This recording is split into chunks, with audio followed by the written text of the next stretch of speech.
Đi đâu? Anh ăn xăm mà. Đi vô đây, nhỏ nhỏ thôi. Tôi mà mấy ba tôi một cái là ông nghỉ làm luôn á.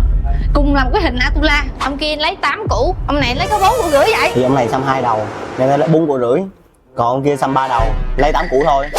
Trời trời, kiểu này chắc ba tôi dẹp tiệm sớm quá. Tao chưa nói hết mà. Ông kia xăm hình Atula màu nên mình mới lấy giá 8 củ, còn anh này xăm trắng đen với lại anh ở xa nên mình hỗ trợ thêm 5k, còn 4 củ rưỡi thôi. Sao lúc đầu anh nói 3 đầu 8 củ, 2 đầu 4 củ rưỡi mà. Thì nói vậy thôi, chứ xăm Atula 2 đầu hay 3 đầu nó cũng có 5 củ à, mà do anh ở xa nên mình hỗ trợ vậy thôi. Nhiều anh em chưa biết thì những ai ở xa đến xăm thì bên mình đều hỗ trợ thêm chi phí đi lại cũng như là ăn uống cho anh em. Và hỗ trợ chia 2 lần thanh toán cho anh em ít kinh tế mà muốn có hình đẹp.